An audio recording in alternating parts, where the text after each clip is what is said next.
let's focus in on Ejisu in the Ashanti region. This is the constituency I want you to pay attention to right now for me. That's it, right here, Ejisu. Because Ejisu is one of those areas that we had on the new face, right? Yes. And as you can see there, you have John Kuma. So John Kuma is the CEO of the National Entrepreneurship and Innovation Program, NAPE. And he, having unseated the then Deputy Minister of Roads and Highways, Kwabena Owusu-Aduomi, has won with 82.5% of the votes, polling 69,897 to beat the NDC's candidate who polled 13,782 votes, representing 16.3%. And then you face are going to see in Parliament right now. I'm told he's on the line. Yes. Hello, Mr. John Kuma. Thank you for your time here on your election headquarters as we begin to digest all this for our viewers across the world.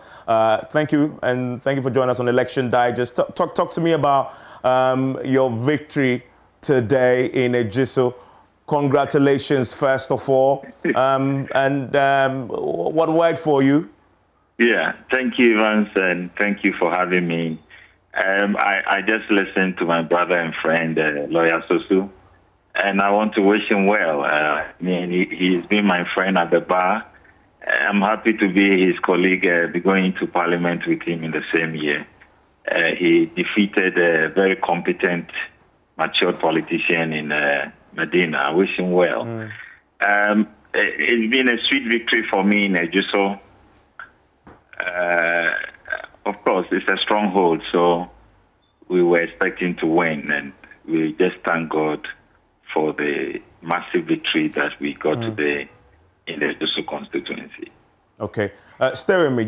Before I bring him in for my next question, I want to see, did he improve on the party's margins there? Because as he himself had just said, it was expected that he will win. He'll win that constituency. Because it's a stronghold. But stay with me for a minute. Mr. Kuma, as we begin to look at this and share with our audiences who are obviously watching and listening to us on myjoyonline.com and listen to us on radio as well. Winston, let's put up the trend for that. What did you do there? So in 2016, Kwabena Owusu-Aduomi polled 54,000. 54,000. So if you look at the real numbers, the figures, there's a huge improvement. Because he's at 60 plus. 69,000. Yeah. So that's a huge improvement. However, percentage-wise, there's a reduction. Okay.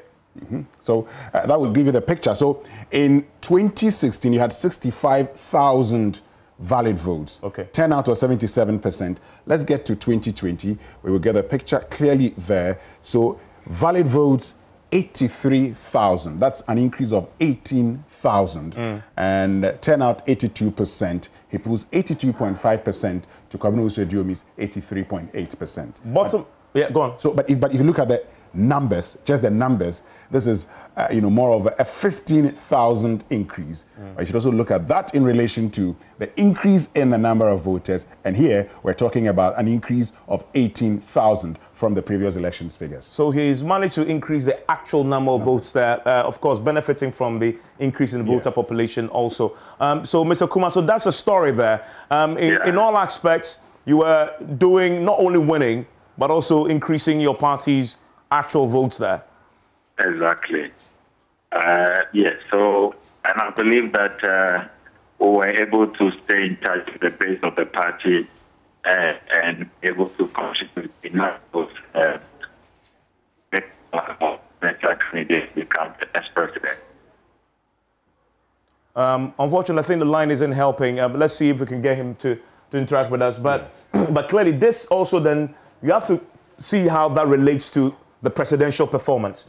Was he doing well only for himself? Or for the president? Or for the president as well? Because it definitely has improved. Well, the president actually is 69,000. 69,000. That's 81%. So he does better than the president. He does better than the president. He does better than the president. I mean, if you just want to check it again for me, that's 69,000. Yeah, 69,000. Both of them have 69,000. Yes, but he has 69,897, and the president has 69,399. There's just a slight margin. Just 500 votes. That's a lot of human beings. If you look at it that way. Yes, Mr. John Kuma, it appears that you did just a few hundred votes better than the president. That's true, but 69,000 for the president is quite a huge number to make a difference in the national tally. Absolutely, and this is a game about numbers, right? Exactly. Yes. And so that every particular vote counts. So Exactly. here you are with this margin of victory in there. You're possibly looking forward to being sworn into Parliament. Give us a sense of what your mission is now that you've crossed this line. Well, our mission is to contribute to enrich the debate in Parliament, to improve in policy direction of the country, and to also help meet the expectation of our constituents. If you come to Ejisu, there are a number of issues that our constituency is expecting me to lead them in terms of lobbying for development projects and helping the youth to find jobs, among many other things. So I think I'm ready and prepared to pick up the task to contribute to governance of the country and at the same time help with parliamentary duties and my constituency duties as well. John Kumah, thank you very much. Another new face in Ejisu, right. the parliamentary candidate-elect for the Ejisu constituency, MP-elect there in Ejisu. Now, the thing I want to note about his numbers, and I made a point to him, I mean, he got slightly more, just a few hundred more votes than the president. The president is hoping to do way, way better in Ashanti region. That's the only way he can cross the 50% plus one vote. And so every little vote counts. And so it comes down to how well are his candidates in their strongholds doing for him. Exactly. And let's get to the 2016 results, because if you're John Mahama, you'll be looking at your percentage and say your presidentials and say, okay, so let me look at it. 14.5%, and it increases to 17%, I am sure, 17%, 2.5% increase. And that's good for you if you're John Mahama, because then you're increasing your percentage in the Ashanti region, which is the stronghold of your, contender. And we've already made the point that the path to 50+1 would include performing better in your opponent's strongholds, and you'll be excited about this result if you're John Mahama or if you're part of the John Mahama campaign. And in fact, for the NDC specifically, they hope they must get 25% or more in the Ashanti region if they want to win the national elections. And so this is key for them as well. We'll be joining back Elton Broby, who is in the private residence of the president, Nana Akufo-Addo, who would give us an update there. We've heard already from John Mahama from his residence with a press conference, calling for calm, but also indicating that they will not resist any attempt to steal the vote of the people, because he has believed that they have a majority in Parliament, and the calculation there is that they expect that majority to deliver them the presidential victory if you push this to a runoff, exactly, as we saw in the 2008 elections. We'll join him shortly. We also came from the Electoral Commission, where Israel is standing by. EC still hasn't got clarity yet on when that declaration will happen, and so we're watching this space very closely. This is definitely the final lap. I want to go to the central region, if you may. Sure, let's go to the central. Let's go, because it's a swing region, but this is presidential. Now, central region. This is the story of central region as it stands. Just visually appreciate it. You have more blues, I see, than greens. But again, you're waiting for Upper Daintree West. The fact that it isn't here doesn't mean that it hasn't been declared a constituency. We're checking this before we input it, because we could come. You have Assin North, Assin Central.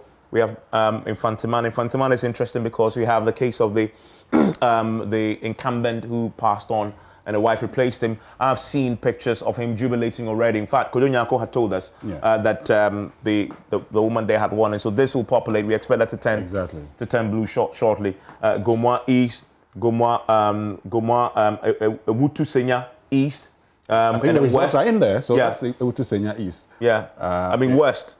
We know West. We know West because it's George Anders' place. We did it overnight. But let's go into some of the key places. We have Esekuma Dobin Brakwa. Let's check that one. Let's check that one. One of your favorite places. Yes, Esekuma Dobin Brakwa. So Esekuma Dobin Brakwa, with a 10 out of 80%, the NPP's Nana Akufo-Addo posed 29,078 votes to the NDC's 22,429 votes, about 6,000 votes difference. But it's important we look at the 2016 margin and do a bit of analysis and find out whether it's anything to go by. So, okay, now I think parliamentary. Let's get to presidential. So presidential, 5,000 margin again, Akufo-Addo, winning there with a margin of 5,000. Now he increases it to 6,000. And so you'd say, well, he's maintained an area that he won. But the parliamentary is where the issue is. Yeah. So this is the story of Sekumar Odobeng Brakwa. It is largely an MPP hold, largely, but it doesn't mean that the NDC can make inroads, as we've seen in 2012, where they voted for the NDC. Now, the story that begins to emerge there is that it is one of those non-purist swing constituencies. 1996, as you see here, in 1996, they vote NDC, both parliamentary and presidential, they win the national elections. In 2000, they switched, voted NPP, both parliamentary and presidential. NPP wins the national elections. 2004, same story happens. They stayed with the NPP. In 2008, they stayed with the NPP, but the story at the national level changes. But, of course, by parliamentary, they kept faith with them. 2012, when the story, again, with the NDC was playing out, when John Mahama's strongest showing, they switched, they flipped to the NDC, voted both parliamentary and presidential. They don't do skirt and blouse. No, they don't. They just vote for you. That's all. But they flip. In 2016, again, there was a tsunami for NPP, and then again, they flip back to the NPP. Now, your story, your question is, what have they done this year in terms of parliamentary? This is a story this year in terms of parliamentary for Sekumar Odobeng Brakwa. This is it. So this is a skirt and blouse. Exactly. This is the first time, and I just noted when we're doing the analysis a short while ago, that they don't do skirts and blouse. They don't, but they've done it now. They've done it now in this year's election. Exactly, because go to 2016, let me show you something. Let's go through the numbers. Yes, this is 28,175 for the NDC's Alhassan Gansa, that's 51.5%, and the NPP's Emmanuel Ajay polling 25,454, representing 46.6% of the votes. Okay. Now, the reason I want to go to 2016 is that it would actually give parliamentary? us... yes, parliamentary. It will give us an explanation of why that is the situation. Watch this. Anthony Effah. Now, he loses the primaries. He loses the NPP primaries. And from my checks in that particular constituency, after his loss, he felt unhappy. And there are instances when MPs lose their seats and then turn away from their constituency. In fact, there's a famous quote by a former member of parliament, and he says, "Na mutu tiamia emrena kan wane beshemu." If you vote against me, for the remainder of my period as a member of parliament, who's going to look after you? Because then you've told me to prepare and go home. And according to my checks, the vote against Anthony Effah in the party's primary. In the party's primaries, because for the executives, they felt this man wasn't doing a lot of things right, affected the NPP in this particular constituency. And that's not come as a surprise to me that they lost the constituency. Because he actually won by some 430 votes. So that was always easy to overturn. 430 votes in that constituency. I want to return to the 2020 story there, where this is skirt and blouse. Yeah. And this is not the first time we've seen places that didn't used to be skirt and blouse. What they tend to be doing now, there's no trend yet, but at least a few we've seen, they are punishing the NPP parliamentary candidates, okay? They are punishing the NPP parliamentary candidates, but rewarding their presidential candidates. Yeah. And as in the president is winning, but his candidate there is losing. And what that tells you is that, look, people sometimes look at who's contesting and not necessarily the party symbol when it comes to parliamentary elections. Yes, you expect that, the presidential candidate goes around and says, you need to vote for me because if you vote for me and you do not vote for our parliamentary candidates, I cannot get majority in parliament. And you can understand why the NDC is claiming majority in parliament and saying all things being equal, that could translate into victory for them. And so if that is a situation, you have the presidential candidate saying, vote for my candidate, as in my parliamentary candidate. However, the people sometimes send you the signal that, look, we cannot vote for your parliamentary candidate just because you are contesting. We want your parliamentary candidate to also earn it. He must show us why we should be sending him to Parliament. And if they believe he hasn't shown enough reason why he should be in Parliament, he's voted against. That's it. One of the things also that for me strikes me is the sophistication of the Ghanaian voter. Yeah. I mean, since 1982, there was a time in our democratic maturity process where it wasn't about issues anymore. I mean, we complained about this for a long time. It was about a lot of insults, a lot of tribalism, a lot of who is handsome than you, a lot of who speaks my language. But the Ghanaian voter has become very sophisticated that they are able to distinguish. I like the bigger picture. Yeah. As in, I like the president. I like them to be the executive because I like the way possibly they manage the country. But at my local level, in my little constituency, I honestly do not like my representative. And so they are able to make these calculations. And as we're beginning to see, they are saying, well, continue in some cases at the presidential level, but I'm going to hurt your candidate in there. Sometimes it could be a protest also. Exactly. I don't like the presidential candidate, but I hate the parliamentary candidate more. And so I want to show you that I'm not completely enthused about your leadership. So I want to give it to him. And hopefully you get the signal that something is not entirely accurate and right in that particular constituency. One of the things somebody told me before election 2020 was that he said, I am disappointed in Akufo-Addo, but I do not like John Mahama. So I am going to vote for Akufo-Addo, but as a way of punishing him for disappointing me, I'm voting against his party's parliamentary candidate.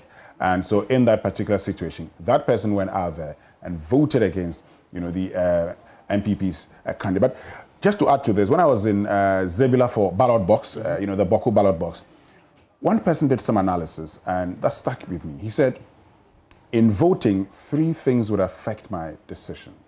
1, my local community. 2, my constituency in general. And 3, the national issues. So that's the situation in there. That's the situation in there. And so that's how some of these things eventually pan out.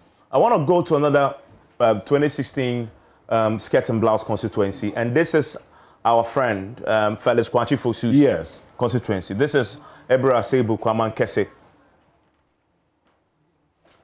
And that's the story there.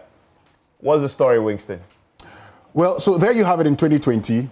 Now, Elvis Morris Donko of the NPP, who is the incumbent member of parliament, posted 25,048 votes to defeat his NDC contender, Felix Kwame Fosu, who polled 24,872. The percentage margin of victory is 0.04%. No, 0.4%. 0.4%. 176 votes. 176 votes. But we've seen 81 votes also. We've seen 81 votes. Election. So that's a very close one. Very close. And if you're Felix, look, to be very honest with you, I mean, I've contested elections before. If you're Felix and you get to this position and you come so close to winning and you lose, it hurts. Yeah. It hurts. This will hurt more. Exactly. I mean, exactly. It will hurt more because then it's more like you're seeing Canaan. Yeah. You're almost close to it. And in the parliamentary first cross the poll, I mean, sad one for him. And for these painful defeats, you are always in it to the final whistle. Exactly. It's like football. I love Manchester United. I don't know where your team is. I love Man United. Okay, so we're on the same page here. We're playing tonight. I mean, it hurts the most when we are, winning, not winning, even drawing, and the game is almost over. And then the final kick of the game, they score you. It's just devastating. No, exactly. Because you are in the race until the final minute, and then you lose. This is what happened to Felix here. Yeah. But listen, he will know that that's the nature of politics. He will know, Evans. But you see, the other thing about this particular constituency also, if we go to 2016 in the parliamentary elections, and I want to make this point because, it's an area that I've been studying. Now, Elvis Morris Donko with Samuel K. Hayford. Then Samuel K. Hayford. Now, Elvis wins by 50.6% to his 46.7%. This is a social worker in that constituency. He works at an NGO and has been liaising with the people. He's been in constant touch with the people. And I say this and I repeat this again, that politics, when it comes to politics, we say feelings that are formed by emotions cannot be dislodged by mere reasoning. That is what is working for this man. Okay, so he wins it, Elvis. Maurice Donkor wins it in Felix Kwakye Fosu's area that many people thought because of his profile. Exactly. Right? Because of his profile, should win it. But Felix lost. And one of those, that's why I say when elections are held, be cautious about numbers. Because it's one of those areas that I saw people circulate on social media very early in the day that, in fact, NDC actually... Elvis Efri-Yankra actually congratulated Felix Kwakye Fosu for winning that constituency. But like you're saying, look, if you want to be NP, and I told you that Elvis Maurice Donkor was a social worker. I mean, he's a social worker. He had an NGO in that community, and he had been dealing with the people over a long period of time. So this is somebody they know. And if they know you, our people say, if I know you, I do not need candle or light to see you at night. So this is a clear situation. He's unlucky this time around. Now that he's shown his face, if he continues and consistently visits his constituency, he may be lucky in 2020. I want to go to another constituency in the Central Region, and this is a home constituency of the NDC's running mate, Commended Negwafo Ebrim constituency. And this is 2020, and it's Samuel Mills, brother of the late Mills, who won it. But I'm told that we have George Mrekuduka, the MP for Takwa Nsawam, whom we are told almost lost that constituency. Takwa Nsawam is in the Western region. Let's pull the Western region out and check the margins because George Mrekuduka, this is Western North, let's look at the Western region. George Mrekuduka, we're told, is joining us, having won that particular constituency. So there you go. Western region, okay, we're waiting for the results in the Takwa. But what's the story in Takwa Nsawam? He had an independent candidate challenging him.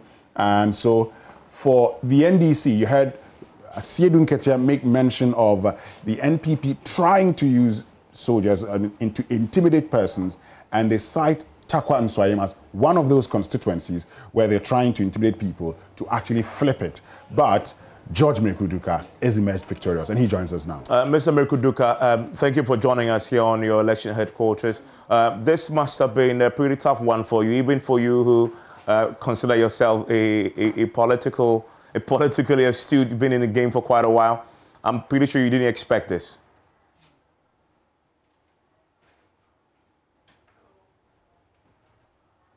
We don't seem to have him on the telephone line. We'll try and get him when we do. We'll bring him to you shortly here on your election headquarters. But that's a story there in Takwa Nsawam. I want to go back to the Central Region because it's such an important swing region. Where should we go next, Winston? We could do... okay, so we've done... should we do... But we should do a Jumakon in Yanisiang. And this is the area of your friend. I want to do parliamentary first because the parliamentary story is always interesting.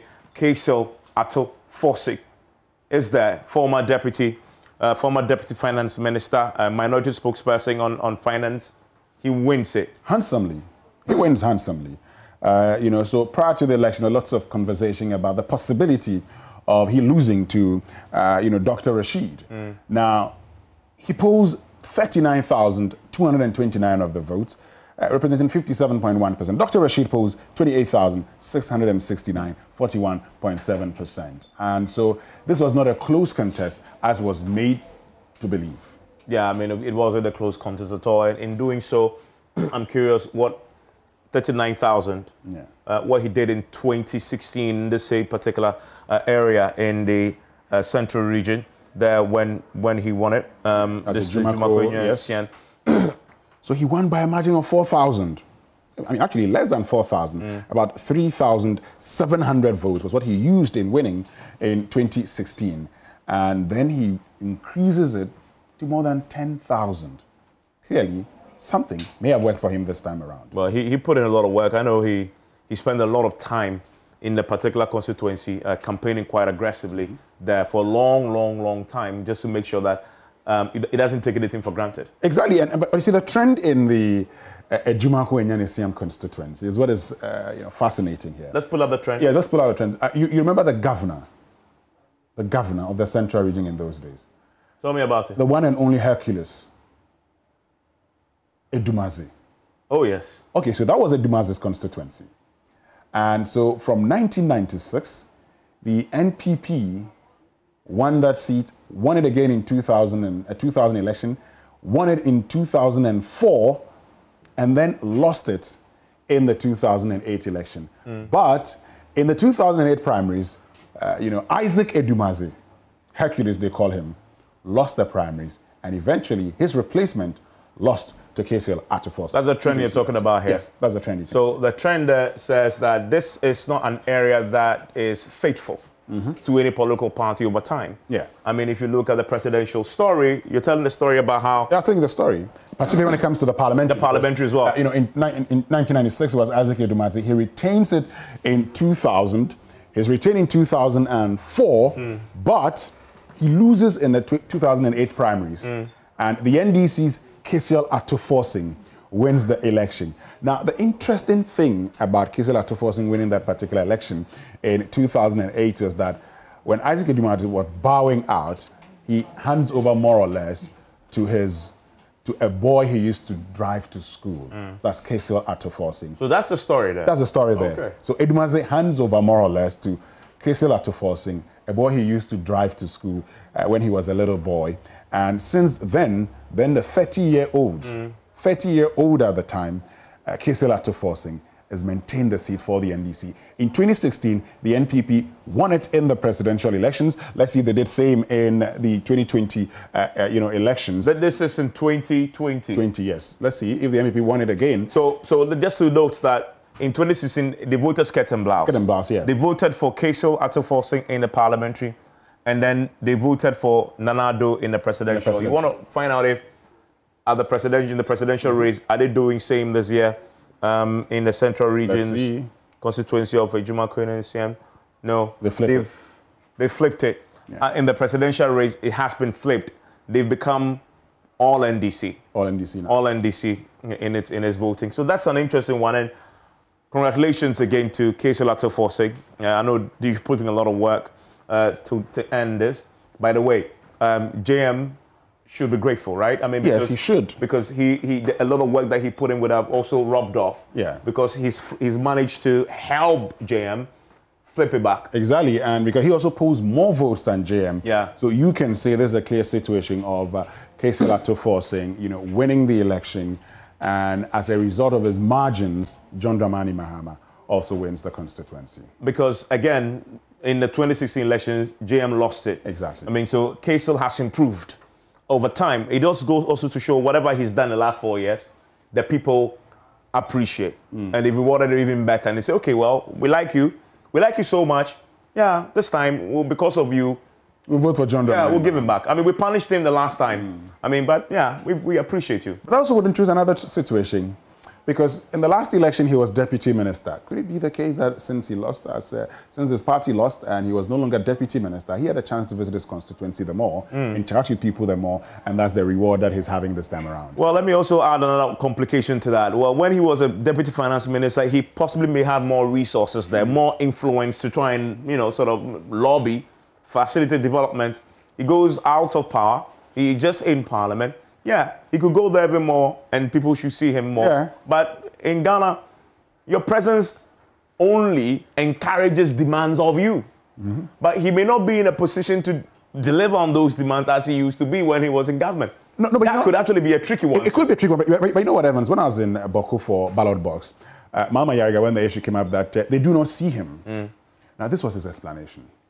When the NDC won, I became a minister. I was also in ECOWAS Parliament, and so you're traveling, you're holding cabinet meetings, you have meetings, and so you would agree with me that ever since we lost, I have spent more time with you, and it's not like it used to be. because someone had said, you, Mama Yerega, anytime we vote for you, you don't show up again. And but they still vote for him. They voted for him this time. That's what happens sometimes when the people love you. They complain, but they would vote for you all the same. So you think that's what has happened here in this case? I think so. Okay. I think so. I mean, this is the first time someone has been able to win it for a fourth time in the Ejuma Kwenyan constituency, and that's KCL Atuforsen. Okay, let's. I want to stay in the central region for a bit as we begin to appreciate some of the key. We did Cape Coast South overnight. This is Cape Coast North, where Kwamina Nyarko has won against Barbara Isi, and this one is a big one. Yeah. This one is a big one. Barbara Isi is the incumbent. Yeah. And she's the deputy minister. Yeah. Right? Popped on the scene in 2016. People didn't expect her to win. I remember doing ballot box. Okay. In the Cape Coast North constituency, we pitched camp in the university, right? University of Cape Coast, and he was part of the guests who we hosted. And when her performance in the night got many people concerned, right? Could she really do it? And she won. Yeah. Right? She won the seat. 4 years on tonight, as we say, if you're just tuning in and don't know, Barbara Isi has lost the seat now in Cape Coast North, and she polled 21,642 votes. That's against NDC's Kwamina Nyarko, who polled 21,972. Marginally. Actually, 22,000. 22,972. So there's a marginal victory for the NDC. It doesn't matter in politics. If it's one, you win. You win it. Exactly. And you ask yourself that question. Another aspect of all of this is a man whose voter's ID was withdrawn.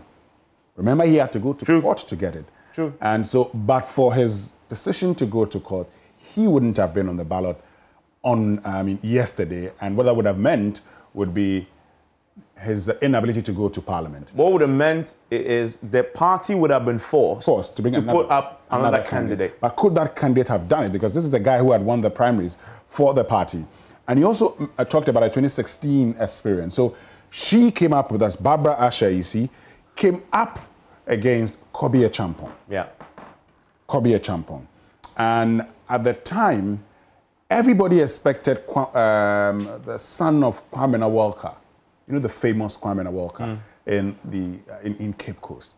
They were expecting his son to win the primaries, but he lost it to Kobie Champong. And there were concerns about where Kobie Champong hailed from and whether indeed he was from that particular constituency. Barbara Asher Isi, a teacher at Wesley Girls, seeing all the time around, appealed to a lot of people. It wasn't more of her debating skills. It was about her appealing to the people. It worked out for her.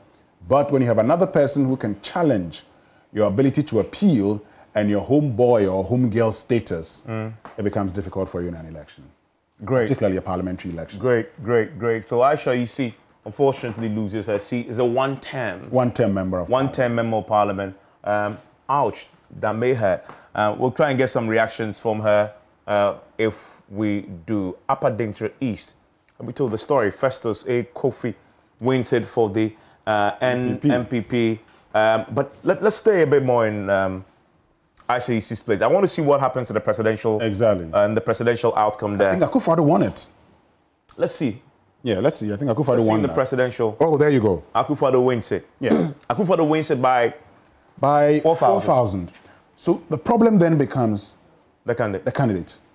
Yeah. So you can reasonably infer that the challenge with the problem is with Barbara Asher Isi. Yes, because the presidential candidate who will not have campaigned in that constituency as much as she would. Yeah.